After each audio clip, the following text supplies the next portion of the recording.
This lecture introduces Bhakti Hinduism.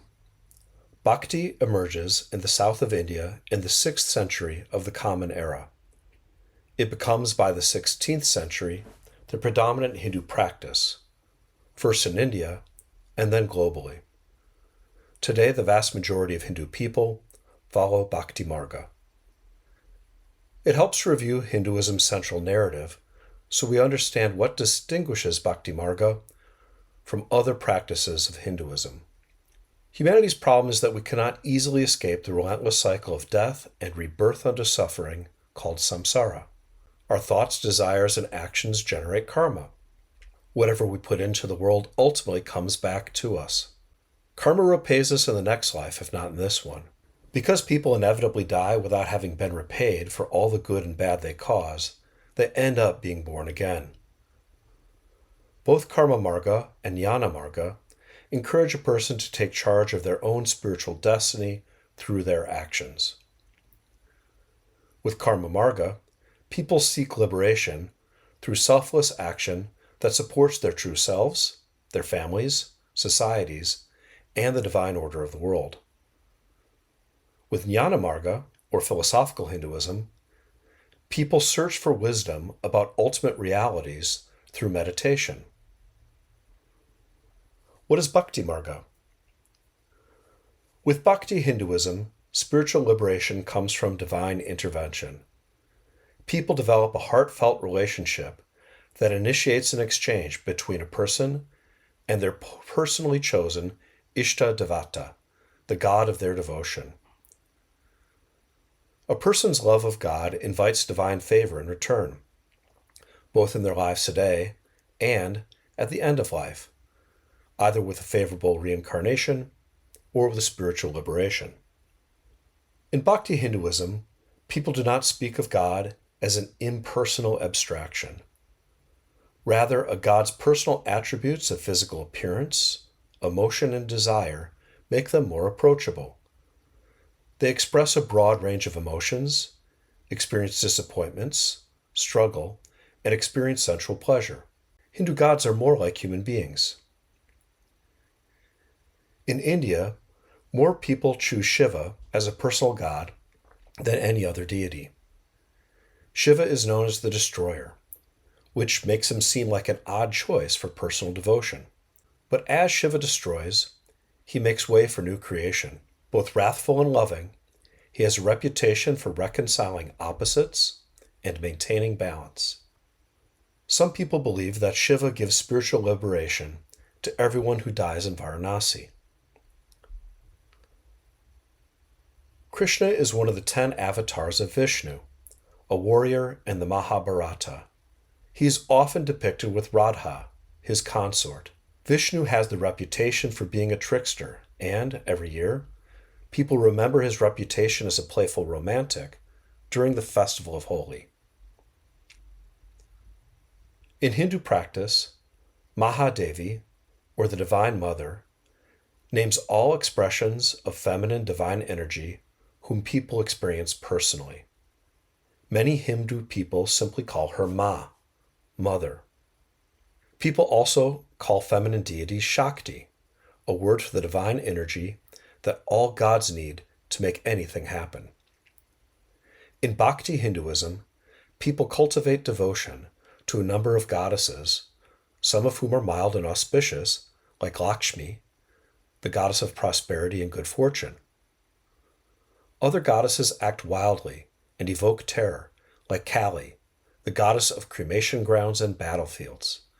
She is often depicted with a garland of skulls and consumes blood, but she fiercely champions justice and uses her power to destroy evil.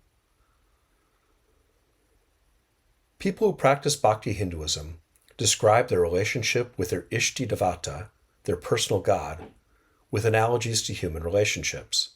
They sometimes compare it to the relationship between a child and their mother, to friendship, to the submission of a subject to a sovereign, or to romance.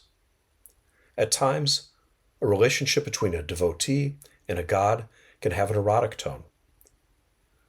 While relationships with deities tend to seek divine favor, some expressions of bhakti treat the felt experience of devotion as an end in itself. The devotion of the bhakti path is heartfelt and internal, but people develop and express this devotion in the context of ritual action. Bhakti practice includes murtis, shrines, temples, rangolis, mantras, offerings, festivals, and pilgrimages. During worship, bhakti practitioners interact with murtis, artistic depictions of a deity. They can either be two-dimensional pictures or statues. Some people who practice Hinduism say murtis merely symbolize the god toward whom they direct their worship. Others say the deity dwells within the murti from the time it is dedicated and its eyes are inserted. Most Hindu people who practice bhakti have a shrine to their chosen deity at home. They also build temples where people can worship. Most observant Hindu people worship more regularly at home than at a temple. A common practice of worship involves an offering or puja, typically performed at home, or, when at a temple, with the assistance of a priest. Even when people make an offering at a temple, they typically arrive at a time of their choosing, talk with the priest, and initiate the ritual.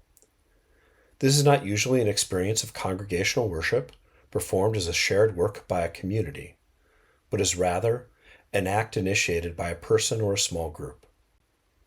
Some Hindu worship includes ongoing rhythmic recitation of a mantra, often the name of the deity a person worships.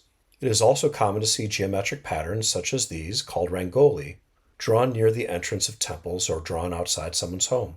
They sometimes serve as a graphic depiction of a mantra, called a yantra. Rangolis welcome guests, or the Hindu goddess Lakshmi. There are several Hindu festivals over the course of the year. The most prominent is Diwali, which celebrates the triumph of light over darkness and goodness over evil. Its celebrations often include setting out lights at night, fireworks, and gambling. The most playful and most photographed festival of the Hindu calendar is Holi, a celebration of romantic love and spring, when people throw colored pigments at their friends and neighbors. Pilgrimage is also a religious practice in Bhakti Hinduism. The Ganges River is a common pilgrimage destination. The Kumbh Mela, which is held every 12 years at the confluence of the Ganges and Yamuna rivers, is the world's largest outdoor gathering. But we find other pilgrimage sites throughout the Hindu world, like the Batu Caves in Malaysia. Bhakti practice has an egalitarian tendency. Philosophical Hinduism requires people to devote a great deal of time to meditation. Few people have that kind of time. Karma marga proposes a life of action. But cultural and social barriers also tend to limit people's options. Bhakti marga welcomes anyone with a capacity for emotional expression. Philosophical Hinduism has its sages like Shankara, the founder of Vedanta. And Karma Marga has ethical heroes like Mahatma Gandhi, a key leader of India's independence movement. In Bhakti Hinduism, poets capture the feelings and expressions of religious practice. Early Bhakti poets write in Tamil, and, as devotional Hinduism spreads, in other popular vernacular languages, rather than in the Sanskrit of Vedic literature. The 17th century Hindu poet Tukaram, who lived between 1608 and 1650, in this poem written to Narayana, another name for Vishnu, gives us an example of moods typical to bhakti poetry. Who will finish the suffering of mine? Who will take my burden on himself? Thy name will carry me over the sea of this world. Thou dost run to help the distressed.